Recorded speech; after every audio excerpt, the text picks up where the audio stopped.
Bonjour à tout le monde. Merci, cher Adil, pour l'introduction. C'est un grand plaisir, évidemment, pour moi d'être parmi vous dans cette réunion franco-marocaine. Donc, merci infiniment pour l'invitation. Alors, ça a démarré très, très fort. Je me suis personnellement vraiment régalé. J'ai appris énormément de choses de la part de deux orateurs excellents. En résumé, je dirais, c'est pour beaucoup, c'est l'expérience clinique qui a parlé. Et puis, bon, pour fournir des présentations comme ça, il faut vraiment être un clinicien de haut grade. Et puis, bon, c'est ce qu'on a vu au travers des deux topos. Donc, je remercie vraiment les deux orateurs. Alors, je vais essayer de vous garder captif après ces deux brillantes présentations. Et moi, on m'a demandé donc la place de la resynchronisation dans l'insuffisance cardiaque. Donc, je vais parler plutôt électricité. Alors, l'évidence qu'on a, on l'a pour, en ce qui concerne la resynchronisation, on l'a essentiellement pour l'insuffisance cardiaque à fraction d'éjection réduite. Alors, il est inenvisageable d'envisager la resynchronisation avant que le patient soit bien optimisé sur le traitement pharmacologique. Alors, j'ai bien aimé, alors je reste sur les recommandations, hein, c'est ce qu'on a, hein, la première étape, deuxième étape, etc. On peut discuter, tout combiner en même temps. Et puis, bon, Nawal, on a fait allusion sur une diapo. Et la tendance actuellement, du moins en ce qui concerne le traitement pharmacologique, et Patrick l'a signalé aussi, il ne faut pas trop traîner, hein, et probablement combiner ces trois médications que j'ai mis en rouge ici en premier, je pense que ça serait d'un grand intérêt, ça reste à être démontré. Et voyez, quand on a optimisé le patient, ce n'est qu'en dernier que vient la resynchronisation et donc le traitement électrique de l'insuffisance cardiaque. Alors, chez qui ça marche bien la resynchronisation? Lorsque le patient est déjà sous traitement optimal, hein, depuis environ 2-3 mois, mais comme l'avait dit Patrick, il ne faut pas non plus trop traîner. Quand le patient est bien sélectionné et on a des critères que probablement il va être bon répondeur, il ne faut pas trop traîner. Il faut que les QRS soient larges, plus de 150 millisecondes, type bloc de branche gauche avec une fraction d'éjection en dessous de 35%. Alors, quand c'est toujours un bloc gauche, mais c'est moins large, hein, mais on est tout de même 130-149, ça reste une indication forte. Hein, classe 1, c'est le niveau de preuve qui baisse un peu. Mais quand il s'agit d'un nombre de troubles intraventriculaires, troubles de conduction intraventriculaire qui ne sont pas un bloc gauche, si ça reste très large, plus de 150 millisecondes, ça reste tout de même, on peut, dans certaines conditions, l'offrir. En revanche, quand c'est toujours un non-bloc gauche, mais des QRS beaucoup moins larges, à ce moment-là, c'est du 2B. Vraiment, il faut réfléchir pour le faire. Enfin, la majorité s'accorde pour dire qu'il ne faut pas le faire. En gros, en résumé, vous avez un patient NIA 2, 3 ou 4, une fraction d'éjection altérée, traitement pharmacologique optimal, j'insiste sur cette partie-là. Bloc gauche, 150 millisecondes, rythme sinusal plutôt que FA, c'est une indication formelle pour installer un CRT. Alors, quelques indications auxquelles on ne pense pas. Si vous avez un patient avec une indication conventionnelle de stimulation cardiaque et que vous avez une fraction d'éjection basse, alors à condition de savoir pourquoi il a la fraction d'éjection basse, probablement il ne faut pas perdre de temps à implanter un stimulateur double chambre et devoir upgrader les choses dans un second temps. Vaut mieux d'emblée implanter un stimulateur de resynchronisation. Vous voyez qu'on est dans du 1A. Quand le patient est en fibrillation, on n'a toujours pas suffisamment d'évidence, mais quand les QRS dépassent les 130 millisecondes, on est dans du 2A. Mais par contre, quand les QRS sont fins, c'est vrai, il vaut mieux s'abstenir de proposer la stimulation. Et ceci repose sur des études randomisées. Hein. Je pense qu'en termes de resynchronisation, on a eu toute une panoplie d'essais randomisés. Et vous voyez, cette histoire de 150 millisecondes, ben on revient finalement à ce que Serge Cazot et Philippe Ritter avaient imaginé au début dans Moustique, hein, c'était 150 millisecondes. On est passé par toutes les étapes, 120, 130, et on est revenu finalement à l'asynchronisme électrique. Vous voyez ce patient qu'on a resynchronisé ici dans le service, hein, c'est un patient donc, qui avait traitement pharmacologique optimal. Et vous voyez un vrai bloc gauche, hein, j'insiste beaucoup sur ça, vrai bloc gauche, QRS large, 160 millisecondes. Alors, vous voyez, dans tout ce que je vous ai raconté, il ne figurait pas malheureusement l'écho. Je ne peux pas faire l'impasse de parler de l'écho.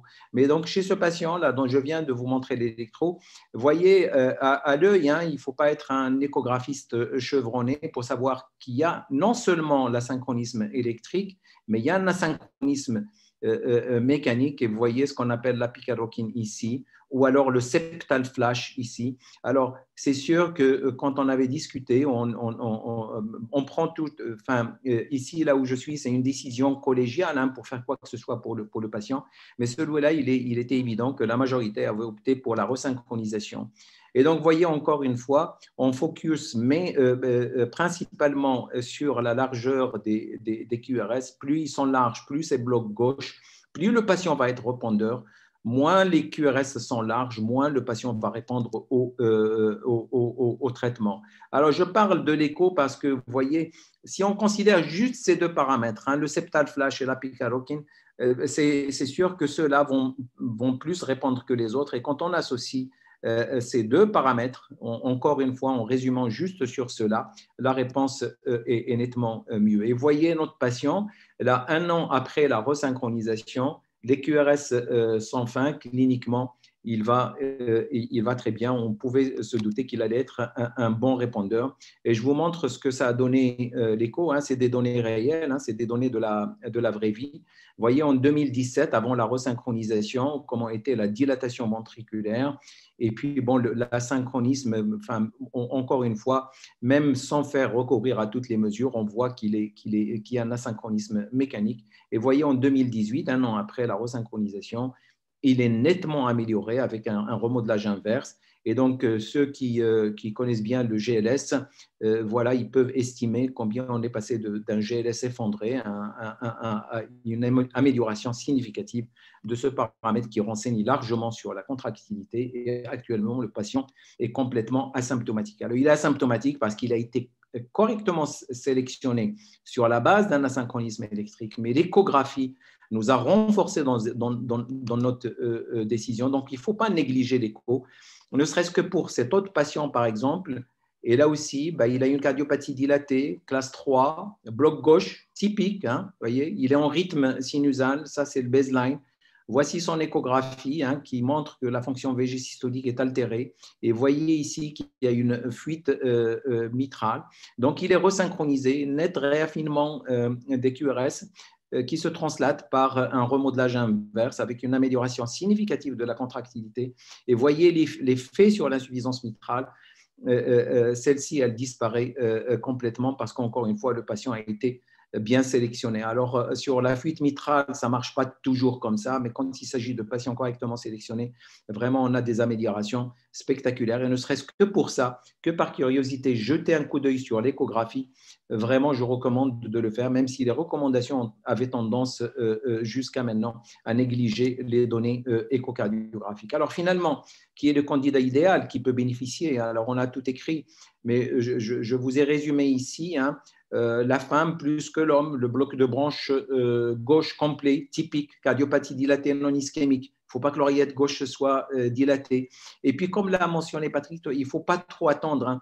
Il faut peu de temps après les symptômes. Si l'indication est là, on prend un petit peu de temps pour optimiser le traitement pharmacologique. S'il est vraiment il y a un asynchronisme électrique, c'est là où ça marche très bien. Si on attend d'être un peu à un stade avancé de l'insuffisance cardiaque, la fibrose s'installe et ils sont beaucoup moins répondeurs. Alors, la resynchronisation améliore les symptômes, améliore la capacité fonctionnelle, la qualité de vie. On obtient un remodelage inverse. Et encore, j'insiste, on traite l'asynchronisme électrique, on obtient un remodelage inverse qui améliore la fonction VG. On réduit les hospitalisations, on réduit les mortalités. Tout ça a été parfaitement bien démontré. Le souci, c'est qu'on a encore, avec tout ça, 30 à 35% des patients qui ne sont pas répondeurs à la resynchronisation. Vous me direz que pour le traitement pharmacologique, pour par exemple les inhibiteurs du système rénine-angiotensine ou même les bêta-bloquants, on a le même chiffre. Alors, est-ce que c'est une fatalité? Est-ce que tous nos patients insuffisants cardiaques, finalement, quelle que soit la thérapie qu'on va appliquer, il va y avoir 30%? Je ne pense pas. Probablement pour la resynchronisation, Voilà ce que j'ai résumé ici. Peut-être qu'on n'a pas sélectionné ceux qui ne répondent pas, peut-être qu'ils n'ont pas été correctement sélectionnés, ou alors ils n'ont pas été correctement implantés. Ce n'est pas parce qu'on ne sait pas faire, c'est parce que peut-être là où se trouve la sonde, la thérapie n'est pas optimale. Peut-être que quand on délivre une stimulation biventriculaire, c'est comme lorsqu'on donne un médicament, un bêta-bloquant, il faut que ce soit pris 100% du temps. Ben, c'est la même chose pour la resynchronisation. Il faut que la thérapie stimulation biventriculaire soit délivrée 100% du temps. Et il faut penser à optimiser la resynchronisation pour améliorer nos patients. Alors, quels sont ces patients qui ne sont pas correctement sélectionnés? Alors, la base du bloc gauche, je suis désolé, mais je reviens sur des notions vraiment de base. Hein. Quelques clous pour reconnaître un vrai bloc gauche. Hein. Celui-là, il est typique. Hein. Soit un aspect petit r, grand S ou QS pattern ici en V1. Il ne faut pas qu'il y ait d'onde de Q en V6 ni en V1. La discordance entre le QRS et l'onde de T. Encore une fois, je parle de choses élémentaires, mais ça permet d'aider à sélectionner les patients. Et ce, d'autant plus, quelle que soit l'étude que vous considérez ici, ce qui ressort, vous avez la ligne d'identité ici, c'est les patients qui ont un asynchronisme électrique, vous voyez, supérieur à 150 millisecondes. Là aussi, dans l'étude reverse, supérieur à 150 millisecondes, dans RAFT, supérieur à 150 millisecondes.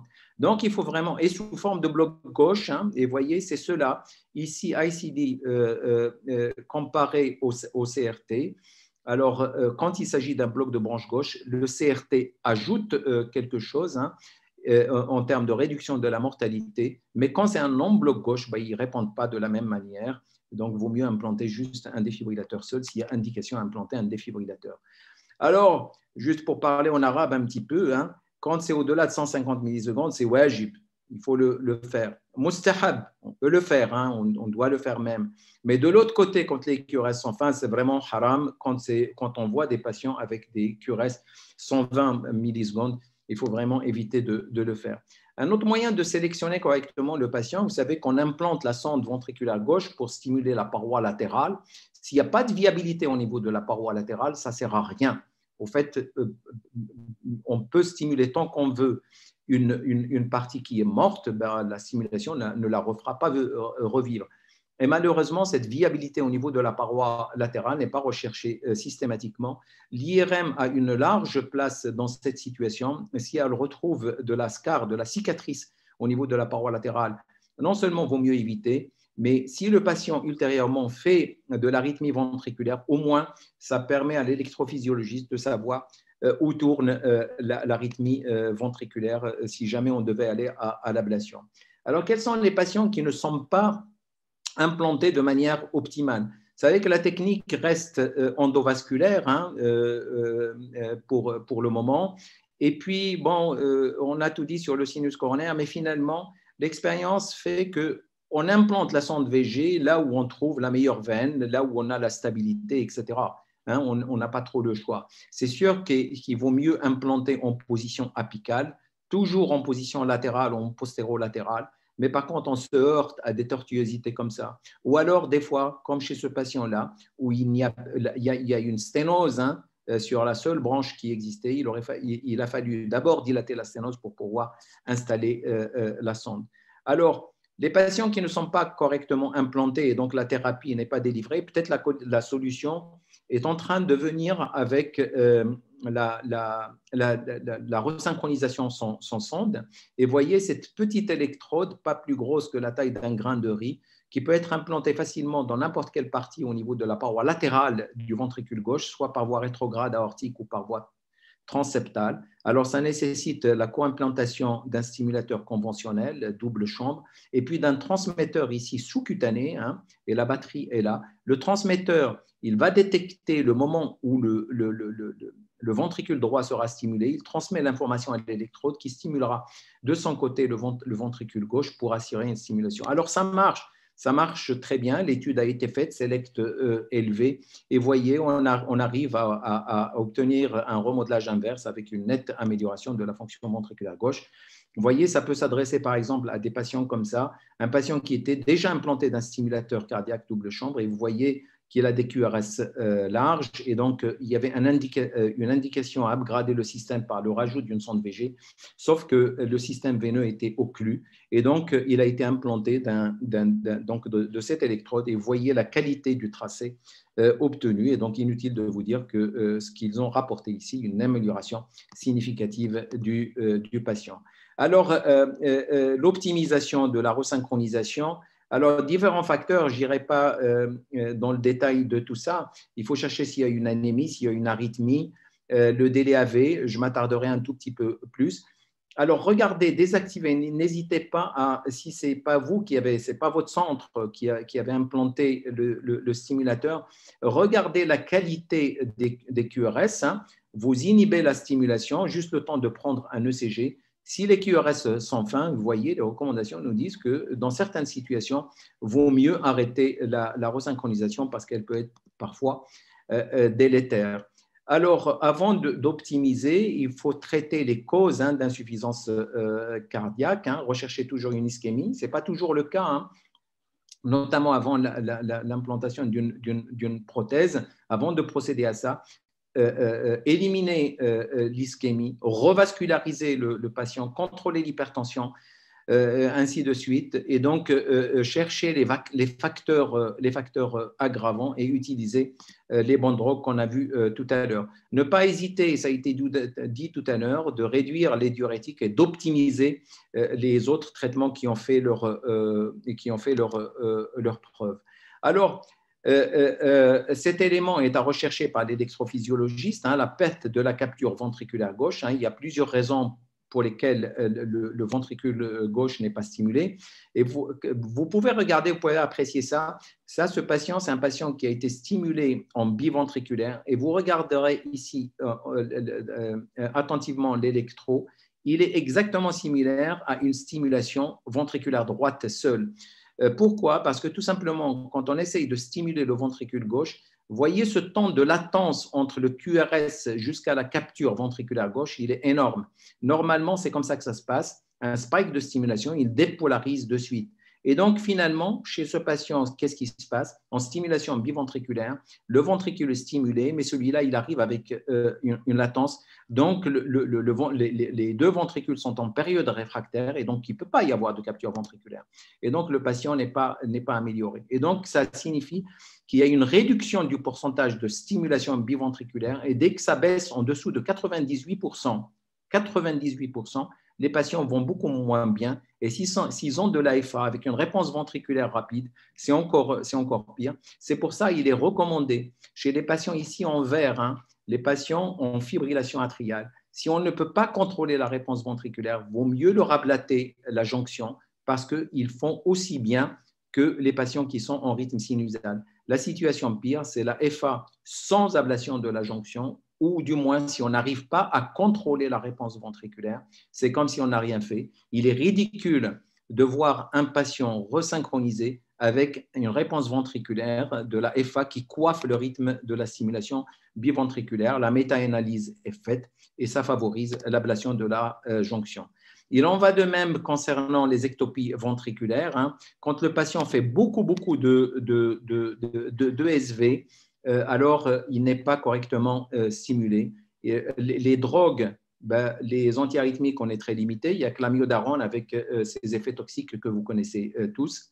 L'ablation rend un énorme service. Plusieurs études ont été faites. Et vous voyez, dès qu'on ablate les ESV, on diminue drastiquement la charge en arythmie ventriculaire et on améliore donc la stimulation biventriculaire et donc la fraction d'éjection. Et ce sont des recommandations parfaitement validées. L'optimisation, regardez ce patient-là qui a été implanté d'une resynchronisation, il remplissait tous les critères. Les QRS se sont affinés, mais il restait symptomatique quand même, il n'était pas amélioré. Quand on fait l'écho et regardez le flux mitral antérograde, vous avez juste une onde de E, il n'y a pas d'onde A, alors que sur l'électro, il est en rythme sinusal. Tout simplement, c'est que le délai AV n'était pas optimisé. Et vous voyez, non seulement il a une insuffisance mitrale systolique, mais il a également, pour ceux qui connaissent bien l'écho, une insuffisance mitrale diastolique qui aggrave les choses. Alors, Si le délai AV programmé est très lent, donc on aboutit à cette situation, c'est-à-dire il y a une fusion entre l'onde E et l'onde A, et donc le patient est privé de la contribution atriale au remplissage du ventricule gauche.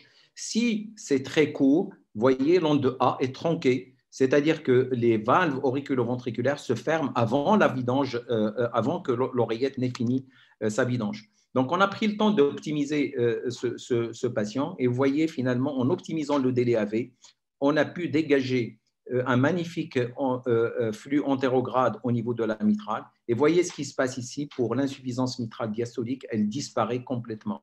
Alors, si vous me demandez la définition de ce que c'est le délai AV optimal, c'est la définition qui est citée par Serge Cazot, qui connaît bien la problématique.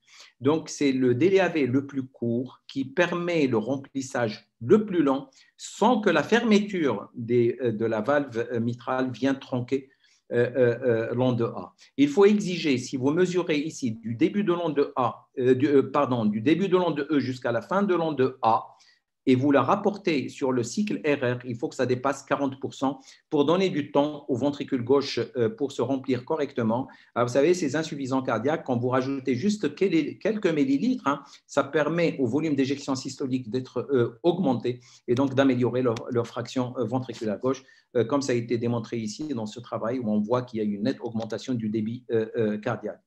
CRTP ou CRTD, je vais passer très très vite. Avant l'étude d'Anish, tout a été clair, c'était le défibrillateur pour tout le monde. Mais après l'étude d'Anish, cardiopathie dilatée non ischémique, défibrillateur versus traitement pharmacologique optimal, il n'y a pas de différence. Cette étude est venue nous bousculer. Donc, on réfléchit beaucoup parce que tout simplement, les patients dans l'étude d'Anish ont été correctement traités avec un suivi plus long et on a pris le temps d'optimiser le traitement pharmacologique. Alors, qu'est-ce qui fait la différence? C'est l'espérance de vie plus d'1 an, patient stable. S'il est ischémique, parce qu'il y a plus d'événements rythmiques chez le patient ischémique, probablement chez ces patients-là, vaut mieux utiliser le D que le P. Pour ceux qui craignent le risque de décès subi chez ces patients-là, la resynchronisation toute seule a été démontrée dans l'étude Kerachev comme réduisant de manière significative la mort subite. Il en va de même pour l'Entresto ici, où il y a clairement non seulement une diminution de la mortalité toute cause, de la mortalité cardiovasculaire, mais également de l'insuffisance, du risque du décès subi. Et dans cette étude ancillaire à l'étude paradigme, vous voyez que 22% des patients chez qui il y avait une indication certaine d'un device, finalement, le fait d'avoir optimisé avec l'Entresto a permis d'éviter d'implanter les prothèses chez ces patients-là. Et ce n'est pas pour rien que donc, cette drogue, à côté des bêta-bloquants, à côté des anti-aldostérones, finalement, les 3 traitements majeurs qui ont démontré un effet sur le remodelage inverse, c'est une classe 1A pour prévenir le risque de la mort subite. Juste, si vous me permettez, il me reste une petite minute pour vous montrer quelques scénarios où il faut éviter de faire des bêtises. Alors, quand le patient a une dysfonction sinusale ou un BV paroxystique, évitez de stimuler ces patients avec un stimulateur double chambre. Il faut éviter les stimulations ventriculaires droites qui ne sont pas nécessaires parce que du coup, vous allez créer la synchronisme.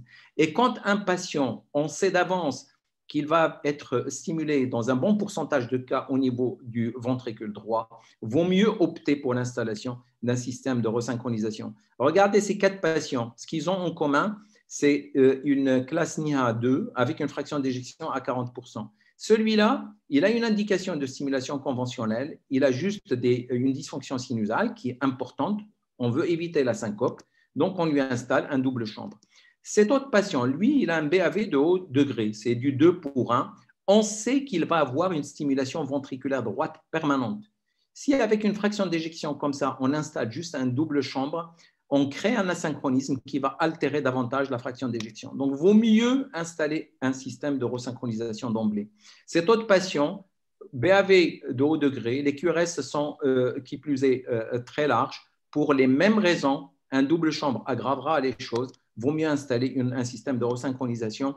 Et je finis là, c'est mon dernier patient. Il a une fibrillation atriale, il a une oreillette gauche monstrueusement dilatée, il fait une tachybradie syndrome. Certainement, je ne lui mettrai pas un VVI, parce que si je dois ablater la jonction, je créerai un asynchronisme. Et donc, chez ce type de patient, j'implanterai d'emblée un système de resynchronisation. Je vous remercie infiniment pour votre attention. Merci beaucoup, Si Nejmuddin, pour cet excellent topic qui relate